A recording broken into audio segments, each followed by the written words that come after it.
राजगिरी नगर में मच्छरिय नाम का एक प्रसिद्ध पर बहुत कंजूस सेठ रहता था। वो अक्सर राजा के दरबार में जाता था।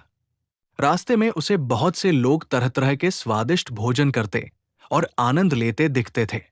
लेकिन वो धन खर्च होने के डर से न स्वादिष्ट भोजन करता था, न अच्छे कपड़े पहनता था और न किसी प्रकार का सुख भोगता था।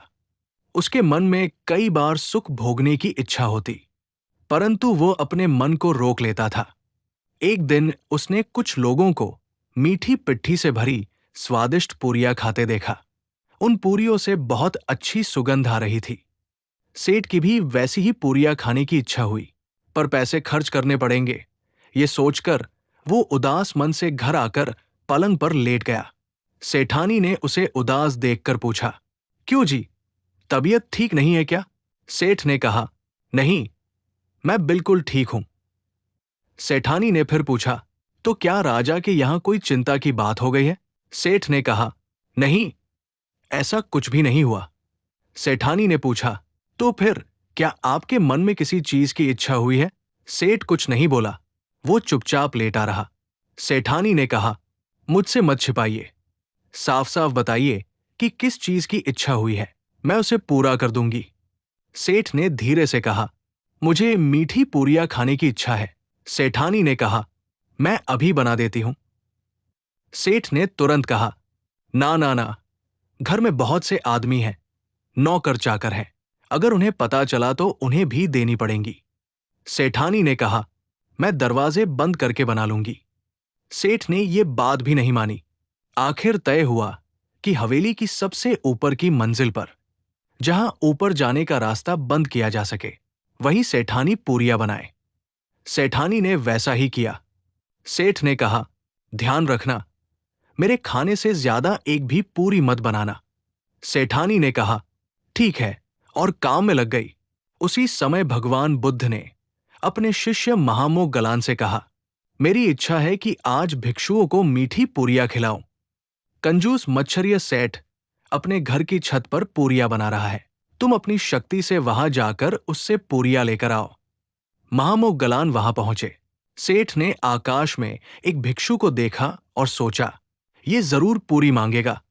वो गुस्से में बोला, आकाश में खड़े रहने से क्या होगा? अगर तू खिड़की पर भी आ गया तो भी तुझे कुछ नहीं मिलेगा।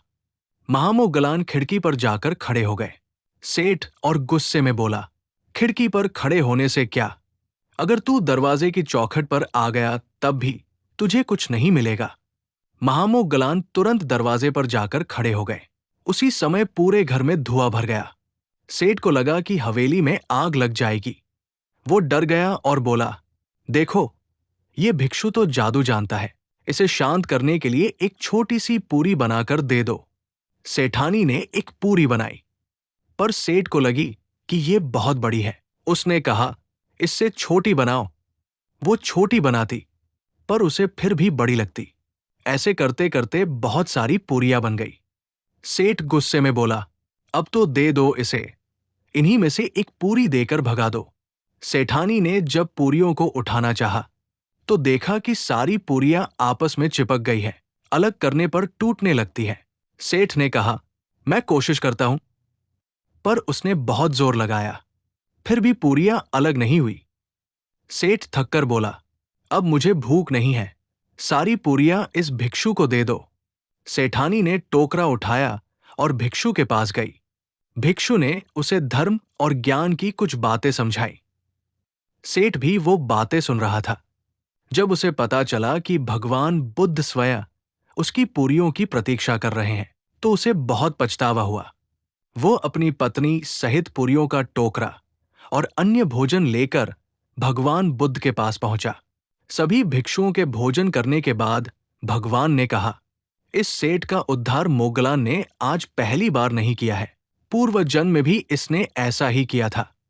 भिक्षुओं ने जिज्ञासा से पूछा, भगवान, वो कौन सी कथा थी?